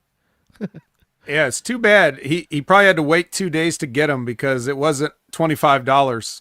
Otherwise, he could have got free same-day shipping. Hey, it's true. They show another clip of Jon Moxley ranting at his wife. Oh God! And then hard to watch as well. And then we had another New York Minute, and because they're in Alabama. But wait! You forgot to mention. Well, first of all, they're in Cuntville, Alabama. You forget the joke. Mariah May said this, but anyway, we'll get to that. But Moxley declared himself the championship belt. That's what he said in that promo. He is the championship belt. The belt. He's the belt. Like, take a look at him. If you want to see the belt so much, that's what he is. He's morphing into the actual belt. I kid you not, that's what he said. Okay. I'm glad that you caught that because I was not listening to him at all. For whatever reason, I actually was paying attention to him, and he was just mumbling, but I just wanted to point out that's what he said. So forget seeing the actual belt. He is the belt. Yes, and it comes from inside here. Right, he's the belt. That's what he said. I'm not kidding. Mm-hmm. Gotcha. So he says that, and Chris Jericho says "Roll Toad." God. Hey, then he puts over his new movie Dark Match, and then shocking, dude.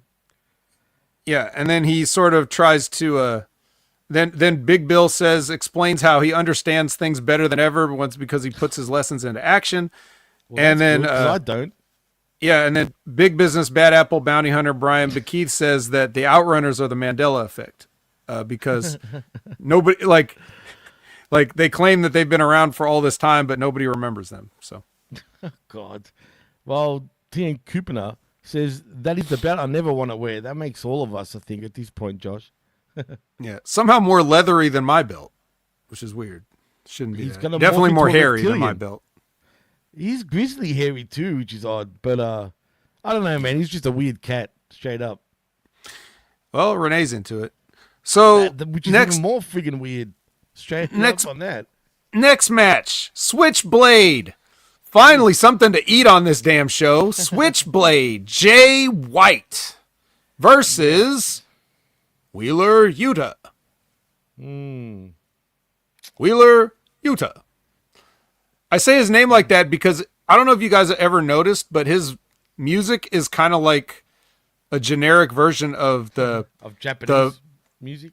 No, it's the Punch Out training scene music. True. You know where Mac is running on the street behind Doc on the bike? I didn't think of that, man. But but they change it just so they don't get sued. But that's it. He's Little Mac. Wheeler Yuta's Little Mac. Can we just call him Little Mac from now on? He's not Yuta anymore. No, I don't want to insult Little Mac like that. That's a fair point, actually. No, I like Wheeler Yuta kind of, but I know it's what you just mean. not it's not his fault. He's doing what he can. He's just trying to make this work. And this match was good. This match was good. Obviously Jay White, right? But I thought Wheeler did better in this match. One of the things about Wheeler that I don't like is some of his stuff looks a little soft at times. And when he went to New Japan and was in this Best of Super Juniors tournament, I was really hoping that, they would beat some he would tighten up a little bit, and his stuff would look less weak, but still kind of looks weak. It looked good. He looked good in this match, and Jay was selling his knee so well. It's really like the textbook way to sell a knee. Like, for example, he's always like, if he's on the mat selling, he's always going to climb or crawl over to the ropes and use the ropes to pull himself up rather than just get up, like Seth Rollins or whatever. Right. So never mind, setting aside that he did a superplex with his bad knee and a rock bottom with his bad knee. We'll just forgive that and say that for the majority of this, he did not do a lot of spots where he starts running the ropes or jumping off of things and all this other stuff. He was very much selling the leg the entire time, and Wheeler kept going after it, and Jay would find ways to counter Yuta going after his leg without doing spots where they have to do a lot of up and down and running back and forth. So the psychology was there. The execution was there. Perhaps people don't care about Wheeler Yuta, and maybe they don't care about Jay White or whatever, but if you were to just look at this match in a vacuum, or a la carte, as we say, excellent match. Of course, he gives him the Blade Runner for the win because Wheeler Yuta is not beating Jay White under any circumstance. Then he picks him up and hits another one. And then the people in Huntsville are like, one more time. So before he can give him a third Blade Runner, John Moxley gets there. And then while he's distracted with Moxley, Claudio attacks him from behind. Of course. And then they beat him down. Always happens. Right. Yes, of course. It's the numbers game. I hate it, man. But no one learns, it seems. So nobody learns. Like, the entire locker room doesn't learn. But don't worry, Jimmy, because the Copers are going to make the save. Not till you hit their music, though. Hit the music first, then we can save you. Only when you hit our music, only when you hear those first chords of Alter Bridge and You Think You Know Me, can you actually save somebody? But so stupid, dude. Right. Why and then the worst music, this was part of this may have been the worst thing all week. I saw Hollywood Axe the Axe Axon grab a mic. Yes, he did. And I was like, I made a challenge. Yeah, I said, "Oh, don't grab a mic. Don't invoke Dennis Condrey's name. Don't make a challenge for a Mid-South street fight. Don't." And you did it. You did all of it. We're going hardcore Mid-South style, baby. That's right. You heard it right. Because, Mid-South doesn't exist anymore, but we're still going Mid-South. It better be in Memphis, too. Just quietly. Are they going? No, it's right here in Huntsville, Alabama. Exactly. it was a Huntsville. Anyway, I digress. But ask Mariah. Yeah, exactly. But can we stop doing this shit? Can we just stop? No, we can't. Why? We must. Anyway, whatever. Speaking of Mariah, she's next. Renee is with Mariah, and Mariah basically says, I'm shortening this, but she basically says, look at your champion. And Mariah, there's only one person or two people that are going to get looked at. Okay. It's gonna be Julia. It's gonna be Stephanie. Okay, not you. You are not a just look at me. You're not. No. But we can look at a Gun Boys vignette. Remember them? We were asking about them. Oh, you were asking about them? Asking about them, yes. I see what you did there. They're the kings of asses, and we were asking about them. Were they hurt? What were they doing? They went for holidays, vacation somewhere. What were they doing? Shooting each other? I don't know. Banging each other? I don't know. Okay, interesting. Matter of Are they fact, still part of the Bang Bang gang? Probably not. Where's Juice Robinson? He died.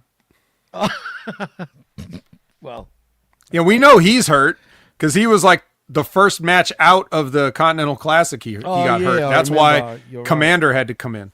That's true. You're right. I forgot about that. I think he got concussed, didn't he? No, he fucked his leg up. Okay, man, he's become very injury prone since he's gone to AEW, but shit happens. It is what it is. Yeah, well, he can be waited on hand and foot by his timeless wife. I'm sure she bumps around on that foot. God damn it. Okay, so Zane. Thank you. We see the Gun Boys vignette. Then we see a Hurt vignette.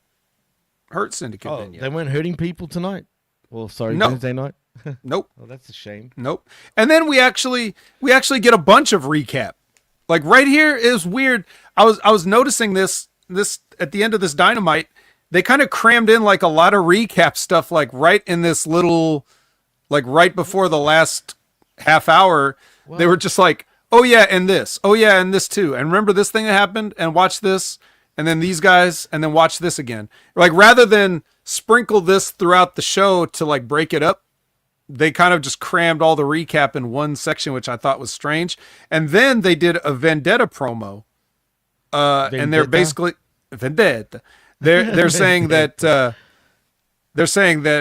at Collision, Harley Cameron, we're coming for you, sucker. That's basically what they said. Okay, so Harlem Cameron's in the house now. Is that what's happening? That's right. Cool. Couldn't care less, honestly. Yeah. Nothing for me to say about that. Okay, well, looks like there's been enough talk. It's time for the main event. It is your CEO. Say hello, everyone. Versus CEO. Yuka Sakazaki. Again? Again what? Didn't These two have never faced off. Really? Oh, fuck, it feels like they have. But, you know what? I lost total interest by this match. It was the main event. I know the CEO won, but I kid you not, I was just glazing at this match. I was just looking at it and just gone empty. Like, I didn't really care about the match. Is this worthy of a main event? Absolutely not, in my opinion. Because why is this match even happening? Like, there's no story behind it. There's nothing behind it. It's just a match. Apparently, it's a main event. Yeah, it's a main event. Because we have to justify... we have to justify you being a star, so we'll put you in the main event. Look, at least it's not Daniel Garcia. That we can say. But, yeah, why does this match happen? Because a random four-way was won by Yuka Sakazaki. So, great. So she shows up out of nowhere. That was last week, remember? It was like Serena Deeb, right. Queen Aminata, and I was complaining about... I think Deonna Purrazzo, right? And then Harley Cameron cost Deonna the win, and that's why Yuka was able to pick it up. And I was saying that Queen Aminata should have won the match, but she didn't. And she's lost again in the shuffle. Yeah. All right. Well, I did watch the match, and it was like you said, nothing special. Actually, I don't think. I don't know what Yuka's been doing since the last time we saw her, but if it was wrestling, I'd be surprised because she looked very. Well, she's never looked great, but she's definitely looked worse. And Mercedes is always trying to do too much with these girls because they just can't go, and it sucks. And it drags them both down, and it turns into like a quicksand thing where the more you struggle, the deeper you get. And quicksand. Yeah. So. Oh God, CE, no, please for now. And you can Sakazaki. You can. I don't know, man.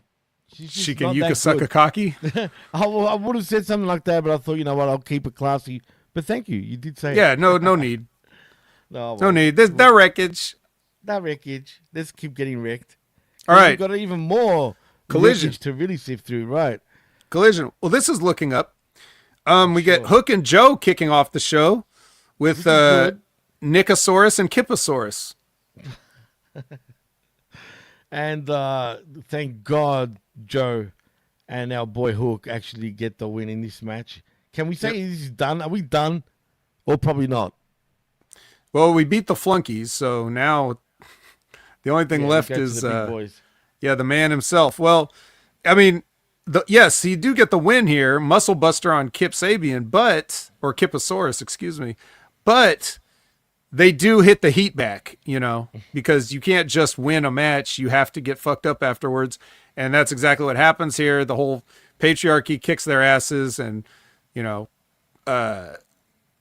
Christian steps on Joe's head with the metal contract and, all this other stuff. So our heroes are left laying here. Kind of like the beginning of Dynamite when Will Ospreay and Kenny Omega were left laying too, by another group of random people.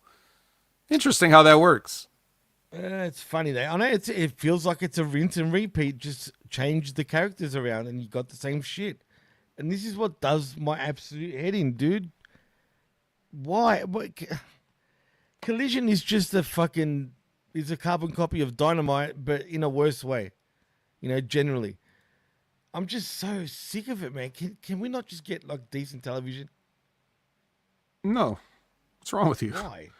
Come on. What the hell's wrong with you, Jimmy? Decent television. What do you want, bro? What are you asking for here? Here's what you're going to get. You're going to get a Coke promo is what you're going to get. Yes. You're going to get a Coke promo and you're going to like it. I love it. Actually, if I didn't intensely dislike this man, I would have liked this promo. I thought the promo was fine. He's basically doing one of those promos saying to Moxley saying I paved the way for people like you, and people like you are messing up the road that I paved, which is true. Yeah, it's true, but even not that he was one of the real pavers, but that's what I'm saying, especially after, his recent. He was definitely one of the guys that leaned on a shovel while they were paving it. Oh, absolutely. For sure. About Golden Shovels, he was one of those guys that was doing the same thing. And yet he's got the decency to blame Triple H for holding him down during his time without actually mentioning his name, but we all knew who it was. Mm-hmm. And even with the stories that you've said, it doesn't sit well with me. Edge is just, I don't know, man. He thinks of himself a lot higher than what he truly is. But whatever. I mean, if Tony Khan looks at him that way, sure, why not? So anyway, he's going to challenge at Revolution for the Moxley's title, or he's challenging Moxley for the Moxley. Yeah, for the Moxley. He's gonna have to strap that guy around his waist if he wins. It's just going to be awkward. He ain't winning anyway. No chance. Yeah. Okay.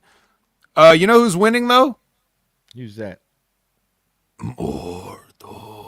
Hey, finally, Mortos. God damn, man, where's he been? All it took was just for them to put a job guy in there across from him, and he can win. God, finally, but again, hadn't he disappeared for the last few weeks? He went. Yes, Mortos went off to do Mortos things. Yes, and right after this, hit Max Caster's music, and he's going to come down. No freestyle, but he is going to say hey, Mortos, great job. You won. All right. But I'm going to do an open challenge now. So get out of here. And then whoever wants to come out and answer my open challenge, take on the best wrestler alive. And who answers the challenge but somebody that we have not seen in a while?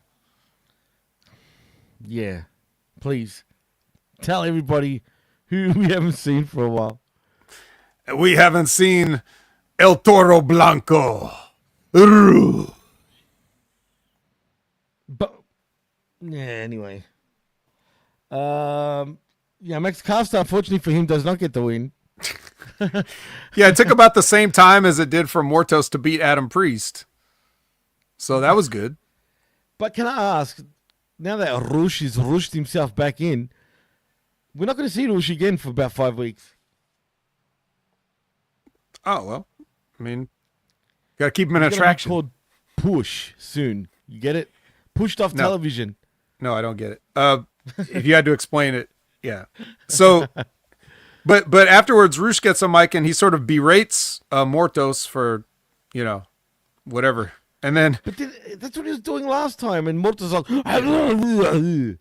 right, you got to pick up where you left off, this is going to go nowhere anyway because they're going to go for another vacation and that's that. Yeah. How else am I going to think? Why should I get my hopes up? I don't know. I just, look, this is a la carte. If you don't want to eat it, just say, I'm not hungry. No, thank you. And move on. You don't have to worry about the future. Wow, that's true. It's AEW. I missed opportunity for Bandito, though. Yeah, Lexi's with the Outrunners. They do a promo. That's always good. 10 thumbs up for the Outrunners promo. There we go. Then we get the Tree and the Apple versus the Outrunners. Oh, did it fall It's off a nice, the tree? it's a nice little tag team match. Until Bekeith cradles Floyd's attempt at the Total Recall. He hits the inside cradle on Floyd, and boom, 1, 2, 3. Apple picks up a win. And then Big Bill comes in, and then Jericho continue. They all continue the beating on the poor Outrunners until finally somebody comes in to make the save. And you were asking about him earlier, and here he is. Bandito is already back. Bandito. The pendejo. Was he injured? Allegedly, yes, he hurt himself at his Ring of Honor re-debut when he did like a springboard drop kick, and I think he hurt himself or something. But I guess he's okay now. I'm going to call him pendejo from now on. Oh. Yeah. But you actually saw Bandito and the Bounty Hunter together. But when actually, they should both be bounty hunters. It should be spy versus spy. You know what I mean? Literally, they could have made some good skits, like we've spoken about this, where he's chasing Bandito, lassoes him. I mean, come on, that's fucking television right there, man. Like, it's simple. Tell me it wouldn't be funny. I'd be laughing. Of course, I'm going to tell you that it was my idea. But it was funny though, man, and I still want to see that shit. Well, it's not too late. This was just the beginning. The apple goes to the table, by the way. So come from wood and go to wood. Table. Good point. That's a great point, actually. And here's something else we might want to see, because they're all about packages and vignettes and stuff on the shows this week. Because here we get one for here we get one for Mark Briscoe and Kyle Fletcher. Apparently, Kyle Fletcher's not cool with the fact that Briscoe got a win on him in the Continental Classic, so he needs to right this wrong and get a rematch with no stakes. Just pride is on the line, I guess. But that's fair. At least this time, it makes sense that pride is on the line, because he's like, how am I going to let this toothless idiot from Sandy Fork, Delaware beat me, the great Kyle Fletcher, the protostar? Oh, God. Has his push sort of gone backwards suddenly? Do you feel that way? Oh, you're talking about he's going to make his big hometown return in just another week here. Well, not hometown, technically. He's from Sydney, but still close enough. Hey, your whole island continent is a town, basically. Yeah. We're an island, we're a continent, and we're a country. And a town. And you're a town, and you don't exist. So... Yes, that's true. People do think that, by the way. And yes, I am AI. Just quietly. In the future. Alexi is with Okada. She's asking him what's next for Okada. She's like, why don't you want to defend your championship? I'm like, hasn't he defended his championship like every week for the past several weeks? No one knows what's going on in this company. Even AEW's not watching AEW. You know? No one. Dude. Was that was Okada's opportunity to call Alexi. But Buddy comes in before he could say anything. Yeah. Cool. And he says Okada's still a bitch, and Okada's like, I'm no bitch. Okada should have done this and laughed at him. Yeah. You know what I mean? Yeah. This was silly again, dude. you're a bitch. No, you're a bitch. No, you're a bitch. No, you're a bitch. Everyone's a bitch. Buddies, don't even talk anymore, please. Bud, just saying. Who are you calling a bitch with a name like Buddy? I'm just saying. I agree. Speaking of bitches, Taya Valkyrie versus Harley Cameron. Ooh. Yes. With Deanna watching in a fur coat. She's wrapped up in a fur coat backstage. Looks very comfortable. Well, it hides her curves. The bad ones. Boy, anyway, I won't go there. But you know, no, let's not go there. Let's talk about Harley Cameron. She bought her curves, but I will say this: the crowd was very into Harley. They chanted for Harley. They got a "Feel the Wrath" chant going twice. And what's the matter? Oh, I get it. She's Australian, so you hate it no matter what. Got it. So I like her looks. That's it. But it's becoming her show, bro. Like I feel like Collision is like. Can we go back to that fucking TMZ ripoff? That was funny stuff. At least. No, it wasn't. You like Clearly, you don't remember that either because it was not funny. But it was silly. But still, compared to all the other shit they're doing right now, why not? Well, what they're doing right now is they're giving Harley her first TV win when Taya goes for a spears her, but then she just rolls her up with a crucifix. Harley rolls Taya up with a crucifix, so fuck the spear. Fuck. Wow. I mean, that's how low Taya Valkyrie has fallen. Like, that low, right? Mm-hmm. Unbelievable stuff. Are you telling me her and her husband wouldn't want to get the hell out of there? Weren't they the same people complaining while they were in WWE by the way they were used? I mean, you never know how bad it can really get. Well, this is bad. Really bad. But good on, Harley Cameron. I mean, she got a win, finally. All right. And actually, would have thought. I actually thought it would have been better if she lost again, but never mind. We don't have to worry about that. Well, it's part of a gimmick, is it not? Per se, I mean, right. No one's going to care about this. No one's going to remember it. No one's even know what happened. Right. Renee sits with Ricochet, and she's interviewing him, and he's kind of doing this interview, sort of explaining like everything that's going on from like a real sense of like why he's acting like this. So we actually are getting explanations for things for a change. And he's saying, something to the effect of like, I came in here and, the same people that were telling me that I should come here are now telling me I should leave here, and they're throwing toilet paper at me. So, so yeah, so then Swerve comes in and he's like, I'll take it from here, Renee. So he sits down. And, of course, he lets Ricochet know he could end his life at any time, but instead he's just going to talk to him. So he sits there and, they talk a little bit more. And Ricochet was saying how, like, if you...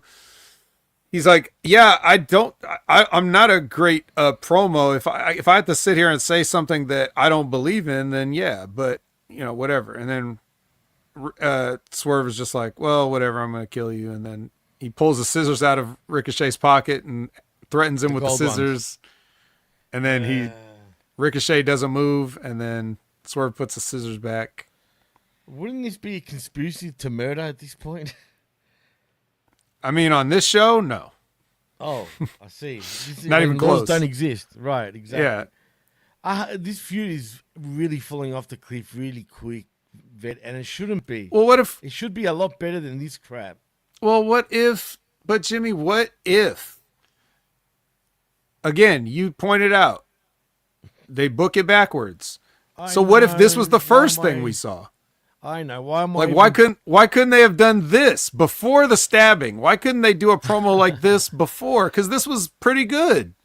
Like, both guys did pretty good in this. This should have started everything. Right. Yeah. It's bizarre, dude. We really start annoying. with scissors in the face, and then we go to promo. I'd love to understand how they think like this. I really do, man. Because it hurts my head because trying to think about it. Okay, you want me to tell you why this is happening? I'll tell you. Because You're the vet. they only think of an idea first, and then they do the idea. Right. And then when people are like, "Why did you do that?" they feel pressured to explain it. That's why this happens like this. If they would just come up with the whole idea first and then play it out in order, people wouldn't be excoriating them constantly. Yeah, well, I think you're right. I just need to not worry about it, and I'll be right. I'll be normal. It's just I got to stop because that's all it is. I should understand by now, and I already know it. This is what they do. This is how it is. I just got to learn to just not think about it and just enjoy Don't it. think. Don't think. Just do. Timeless Tony Storm in full color. Literally full color, dude. That's true. She played us, like she said. No, Backwards again. she didn't. I told you all this weeks ago. I know, but again, this should have been happening. Again, it's the backward stuff that we're just talking about. Why did that happen last week? I don't know.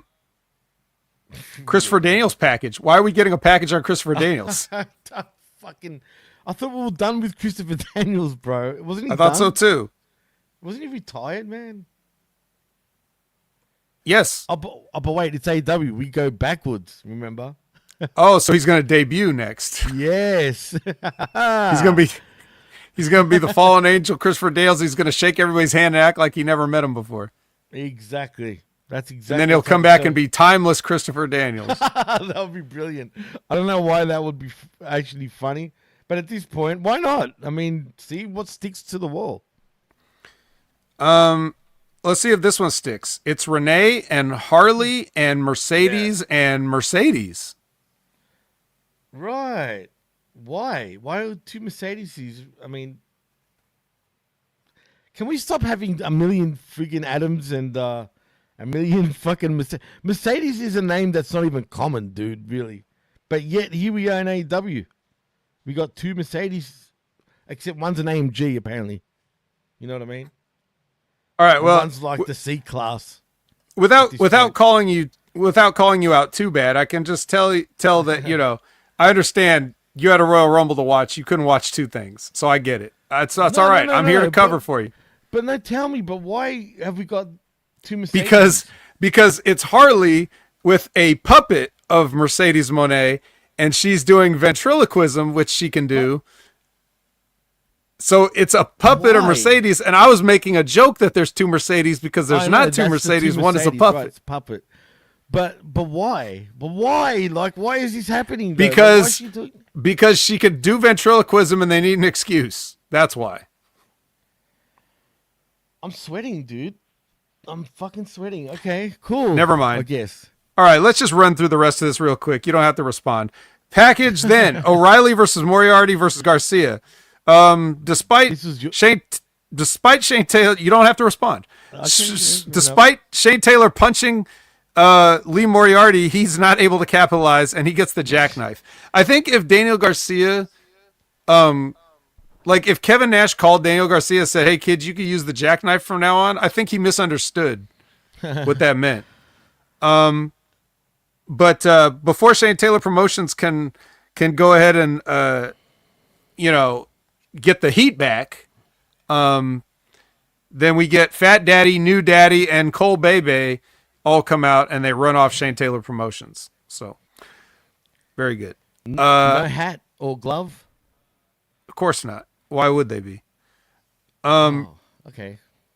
Cool. We get a package on Thunder Rosa and Penelope Ford? I didn't know this was necessary. Weren't they feuding? They were feuding, lady. And that puppet just quality, though, it actually kind of does look like fucking Money. I'm just saying. Discovering the puppet now, live on the air. I'm hologram powers right up. now as we speak. Remember hologram when you weren't sure if it was hologram? Well, it's definitely hologram. And apparently hologram's been playing Infamous because he's really there's yet another Cole that we could talk about coming to AEW because game? The PlayStation. Yeah, because hologram's coming in and he's got this power in his hands, this electricity. He's got powers. It's very Lucha Undergroundish. Okay. Wait a minute. Don't worry. See, this is what happens if you don't watch the show. I'm going to say this stuff, and you're going to think I'm making it up, but I'm not. This is real. Ridiculous, dude. It fucking. But it happened. Ridiculous, man. Like I'm not going to. It happened. Like, it happened. I look, man. Because I usually watch both shows on, right before we do our show. After watching Dynamite, then I'm watching Collision, and Collision is just fucked up generally. Halfway through, it gets tough, Vet. I'm not gonna lie, it gets friggin' tough. You know what I mean? Maybe I need to break it down a little bit and save, watch Collision on a separate day before the show. But it gets fucking tough, and I've watched a lot of wrestling, and I just tend to like doing things while it's on in the background. Does that make sense? You know what I mean? And I already made the excuses for you. You don't have to do it. You don't have to drag the show out. I'm just trying to get through it now because it's already our show is basically over now. It's a formality. I'm just going, I'm still going through and hitting all the spots we planned in the back, even though the time is over. But can I ask quickly, do you know how ridiculous it sounds when you say this shit? Like that this was on a wrestling show? Yeah, I count on it sounding ridiculous so it's entertaining for the people that are watching us. Well, you're doing a good job of that. Absolutely. I love making everybody laugh at how ridiculous this shit is. Here's something that's not as ridiculous. It's just Megan Bain coming out and beating somebody. Well, actually, this is funny. Her name is Hyena Hera, but don't worry about remembering her name because she'll never be seen again. She gets an F5 because that's her move. This is the funniest thing I've ever seen. Megan Bain does picks her up for the F5, screams out something. I forget what it was. It was something like bow to me or on your knees or some related to, royalty or whatever. And she throws her off in the F5, right? She throws her completely off and then takes a flat back bump. And the camera had to cut it because they were like, oh my God, why'd she do that? But I still saw it. You could still see it. When Brock Lesnar does a F5, the whole idea is he takes the bump with you. He's falling down as you're coming down. Megan Bain throws her completely off and then she just took a bump. It was the stupidest. Oh my God, she's the shits. I'm sorry, it's over. Well, it's a wrap on Megan Bain. Nice try. The Koopa Kids answer Top Flight. But she's got a lot of hype. And it's a wrap, Jimmy. It's a wrap, just like this show. Top Flight is Top Flight is they made a challenge to the Koopa Kids, and Leo Rush says maybe if we feel like it. There's a package for Queen Aminata and Tony Storm. Why? I don't know. Guess they're gonna have a match. Renee is with Willow and Statlander. Statlander says, will you forgive me? And Willow's like, I don't know. And Statlander's like, well, just so you know, our friendship bracelet never broke, and gives her the friendship bracelet, which never broke. Oh, that's cute. And then we had our main event, the street fight, the Mid-South street fight. Oh, the Mid-South one. I'll watch this match just quietly. Oh, I'm sorry. Well, the Death Riders were coming in through the crowd like normal, and they get jumped by Axe the Axe, Axon, and Cash Casson, and via a paragon, his fucking move. What's it called? The paragon shift or whatever. That was the original name. What does he call it now again? Same thing. Paradigm shift. Death Rider. Is it still the same thing? I don't know. Yeah, the Death Rider, whatever the fuck it is. Yeah, nobody cares. Pliers, Tax, Marina gets tabled. Then Cope and Jay White remember that they actually have no reason to not be out there since there's no rules, and the Death Riders have been cheating this entire time. So they finally remember, hey, wait a minute, we could go out there too. So they go out there. Planking. They start planking. Oh yeah, they're planking. Then that's why they're together. they beat up, they beat up everybody, and then Wheeler Yuta gets Spike Piledriver through the announce table, and Hollywood Axe covers him. 1, 2, 3. It's over. Yeah. Yeah. And then they have Mox all to themselves, and then they're about to give him a concerto, but Claudio pulls them out and they escape. And the baby faces are up as we go off the air. Now, AEW after that, everyone's screaming. I'm joking, but you know. Right. So, I mean, after everything that happened, I mean, the FTR has been kidnapped at least 3 times during this entire angle. Do you think it feels any better that he laid over Wheeler Yuta for 3 seconds now? Like, does that solve everything now? Is it over? Probably to them it would be, but they pinned Yuta. I mean, come on. They wanted Moxley, dude. Did they not? I mean, they didn't get him. They didn't get him, so is it over? Probably not. Are we still going to get more tag team matches? Yeah. I mean, we'll just have to wait till Revolution when and see if Edge can win John Moxley from John Moxley. I'm not kidding. That's what he said. He's the bout. Then maybe Mercedes can win the Mercedes from Harley. Why not? I mean, wouldn't it be funny if she had a little thing, like if they somehow pulled it off where it's on her shoulder and it talks shit to her, like the devil version of her? I mean, why not? I'm down for it at this point. Yeah, do it. Yeah. Do it. Why not? Just do it. I dare you. Like nine. All right. Well, we did it. You dared us to watch AEW for another week, and we did. So take that, everyone. Yeah, take it. Take that, us. More like it. But, yeah, look, man.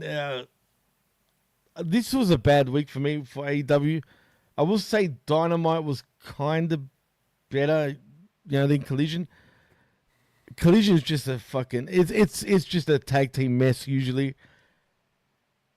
I just don't care. Danny Garcia, I forgot he's still the TNT champion. He did have that belt on the line. Did you mention that? That the belt was on the line? Yep. Okay, I didn't remember. Well, I mean, it should have been assumed, but maybe I didn't mention it. Right, because I didn't think I heard it, but it was a TNT championship match. And what has he done for that belt? Absolutely nothing. Have you noticed how cold a lot of these championships are getting right now? No, like really. When you think about it, man, they're getting cold all across the board. What I'd noticed about that match in particular, more than anything, because I don't even think about belts. Yeah, right. Unless they're John Moxley. But when I was looking at these 3 guys, and I'm like, all 3 of these guys have something in common. They are guys that are of a certain height, build, and supposed spot on the card. Like they're all the technical wrestling guy. Lee Moriarty, Daniel Garcia, Kyle O'Reilly, like they're all filling like the same role, and they're all kind of the same guy. Tech guys, we should call. Yeah, and they're just in here in a 3-way match, and none of them, like in my personal feeling, none of them are interesting right now. They're lame as friggin' dudes, man. Let's be honest. But they shouldn't be. You should be able to take these guys and have them like spread out across both shows and be like kind of interesting, but instead you put them all together, and that kind of exposes how much you're not doing with any of them. Isn't Liam Moriarty like the Ring of Honor Pure champion right now? Does anybody even think about that? Does anybody think about Ring of Honor period? No, probably not. Is Kyle O'Reilly just lost in another shuffle with his buddies again? Daniel Garcia's beating people with a damn jackknife pin. Like, dude, you brought up Kevin Nash. You know what's weird? I can picture Nash and Garcia being like a thing for some weird reason. I can't. I actually can. I don't know why. I hope not. I hope it doesn't happen. But I can see it. But it won't happen anyway because, Nash is too controversial for AEW. Just saying. You know what I mean? There's no way they would even look at him. But look, man, you're right. Everyone is so cold. No one is... Who's a star right now, dude, in this company? For real. Like a megastar. Not even a megastar. You can't. None of them are. But who's legitly like... Right now, the only thing for me is probably the Hurt Business. And let's be real. Do they really know what they're doing with the Hurt Business? There's no substance even with them yet. Well, yeah, because they're the tag team champions, and what tag teams are there that anybody cares about? See what I mean? Like, where's the Bucks? I know they're the new IWGP tag team champions. Are we going to see them anytime soon? I know I can't stand them, but at least they bring something to the damn division. You got to give them that. At the very least, they're a name. No, I won't give them that. I won't give them that. I won't give them anything. I don't give, and I don't care. I'm not giving anything else like to AEW this week because I'm done. So fair enough. I think we should probably just let everybody else go too. Wow, that's perfect. So in saying that, Vet, that was the week of AEW wrestling, and it was a lot of wreckage to sift. But dude, tell them what you're doing and what you're up to, man. Yeah, at Opinion Haver everywhere, all your favorite social media platforms, all of your platforms, anywhere that you could find, that you would want to find me, you'll find me at Opinion Haver. So just type it in, Google me. I'm famous, not really. Then check out on Humming Media Group. Check out Wednesday, 8 a.m. Pacific, 11 a.m. Eastern, Next Level Wrestling Review with Big Ray. We talk about NXT. Check out every Monday night, 6:30 p.m. Pacific, 9:30 p.m. Eastern. Brandon and I talking about TNA on the Impact Attack. So yeah, and then you could check out Wrestling Over Rogers every Friday and Stevie Rich's show every Friday. It's a action-packed, content-rich Friday. So you're gonna want to do that. And yeah, Stevie's not gonna let another physical setback get to him. He's still doing content, still doing shows, working hard for you guys. Nothing could keep him down. Nothing could keep him from working out. So check that out. And check out Rip Rogers every Friday at 9 a.m. Pacific, noon Eastern, and ask him a question. Yeah, are you on? Have you been on again recently on Rip's show? Not recently, no. But if you want to go back, all the shows are on the archive there. And if you go back and look at Wrestling with Rip Rogers Q&A, there was a couple of weeks in a row where I hosted in place of Von Lilas, a couple months ago. So if you want to see me and Rip sit down for a couple hours and just burn through a million questions and have tell some stories, have some good times, go check that out. If you missed it live, go check it out on the archive. I recommend the shows because Rip was having a lot of fun, it seemed. Dude, and he gets giddy with you around. That's one thing that I've noticed. He lights up, man. Yep. Well, I think all my co-hosts love me, and why would Rip be any different? He's the reason I'm here. So thank you to Rip for everything that he taught me in and about this crazy business. It allows me to speak to you guys every week. So if you want to see where I get it from, Wrestling Over Rogers every Friday. Absolutely, man. And by the way, what game are you going to play today, actually, Vet? Who knows? I'm intrigued. But if you want to tune into twitch.tv/opinionhaver and find out, I recommend it. I love talking to you guys about wrestling, not about wrestling, about anything, or just hanging out. So please stop by. It's almost like a Q&A when you do that, man. It's when you sort of let your head down, if you know what I mean. It's a more personable Vet on the Twitch at Opinion Haver, man. And so, yeah, feel free to ask him questions because he will answer them. And I like that about you on those streams, man, which is pretty cool because it's completely different to what we're doing over here, obviously. But if you want to follow me on Twitter, you can. I'm just not going to interact with you because I'm still going through bananas and dramas with the X Machine. So it is what it is, as I keep saying. But also Bananas you can follow me. Bananas in pajamas, and they are running down the stairs, it seems, but not me. But you can follow me at the PWC Network. Again, I don't know if I interact. I'm pretty pissed with the X right now. I'll get over it eventually, but it is what it is. But also, like and subscribe right here at Hamid Media Group's YouTube channel. And please, still, even though we're monetized, it'll be good if you get us to the 1,000 mark because we'll be even more monetized, literally, if you still get us to that 1,000 mark, where we actually get paid for advertisements, for example, if we hit that. So please like and subscribe and share all around the board for that. Also, like and subscribe at hamidmediagroup.podbean.com for all our affiliate shows.